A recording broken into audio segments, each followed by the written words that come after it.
Hey creative friends, welcome to my channel and welcome to Let's Talk Canning Jars Part 2. And the reason I'm doing a Part 2 is because I did my Part 1 and a couple of people said, why didn't you talk about the 64 ounce half gallon jars? Because I forgot.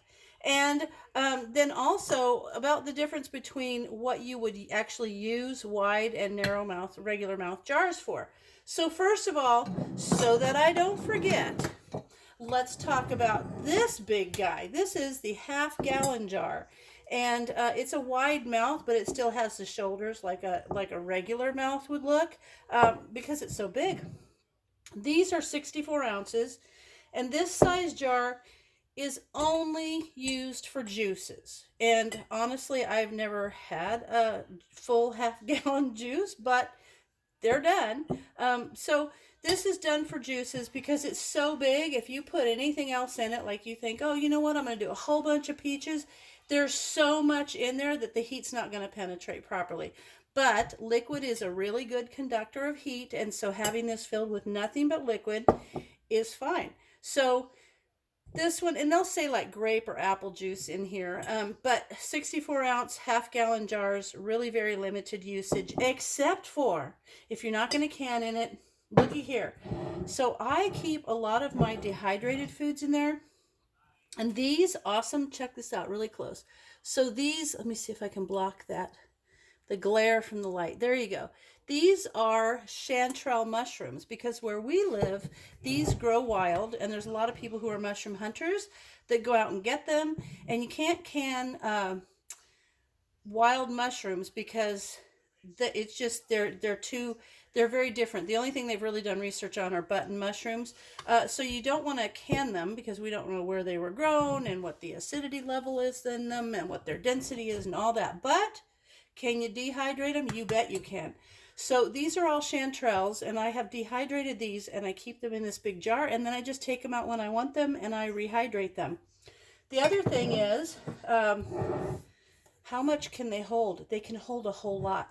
This is dehydrated corn, and this corn I did, basically, I wanted to stock my pantry shelves quickly and efficiently and safely, so I went and got, when they were on sale at our little restaurant supply store, the 5-gallon bags of corn, frozen corn. And the cool thing about dehydrating frozen vegetables is all the processes have been done. They've basically already been blanched. They're already done. All you have to do is open the bag, pour it on your dehydrator, and dehydrate it. And do you know what's in this 1 half-gallon jar? Believe it or not, there is 10 pounds of corn in here. It's pretty heavy, but it certainly doesn't weigh 10 pounds because all the moisture's out of it. But this is the equivalent of 2 5-pound bags of frozen corn. And so that's going to last a long time. You'll see I have an oxygen absorber. Some people use them, some people don't. I just put them in there as an extra safety because this is my really long-term storage. And then I vacuum seal the top on, and that's what I've done here. This one, I use these pretty frequently, so I didn't put an oxygen absorber in here, but I do vacuum seal the top between each use. And if I was to use this down to maybe lower amount, I'll move these into maybe a quart size jar, so there's not all this extra headspace to try to vacuum seal out. So there is your 64 ounce half gallon canning jars. So now, whew, I've got that covered. Okay. Now the next thing, I know I talked about all the different sizes in my part 1, but I didn't really talk about the difference and what you would use the wide and regular mouth for. So wide mouth is clearly straight up and down on the side of the jar, straight up and down. So this is really good for larger chunks, bigger pieces of things, fruits, vegetables. I like to do meats and chicken in them because they kind of clump up into one big solid piece. It's easier to get out of there. So it's just really a convenience for me. I also will put my beans in there because they tend to get like a gel and solidify a little bit, and it's just easier to get them out when you can just tip it up and pour them out. So that's the wide mouth jar.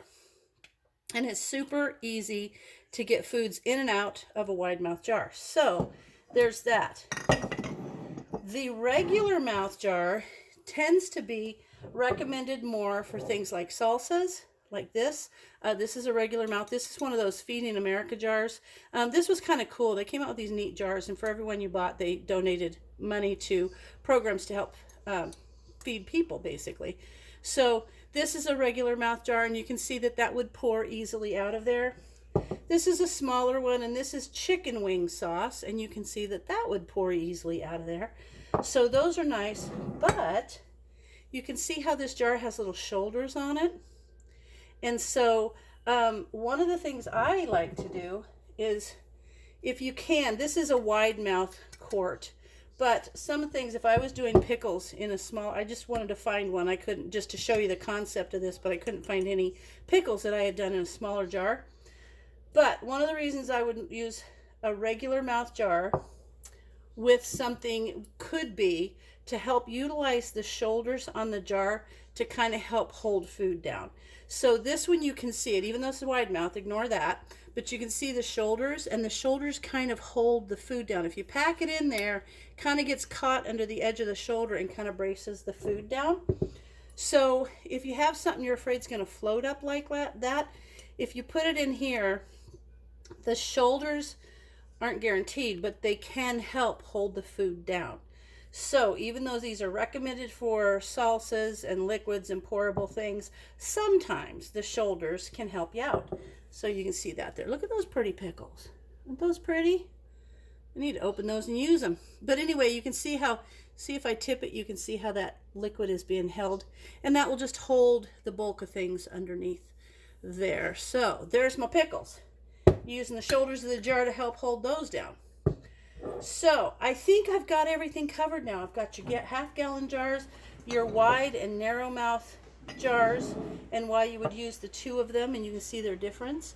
And also when you're canning, I think I said this in the last one though, you can get more, I think 1 jar more of this size than you can. You can get, you get fewer jars with the wide mouth than you will with the regular mouth, because they're just the way they're set, because you can see this kind of almost flares out a little bit and takes up some space.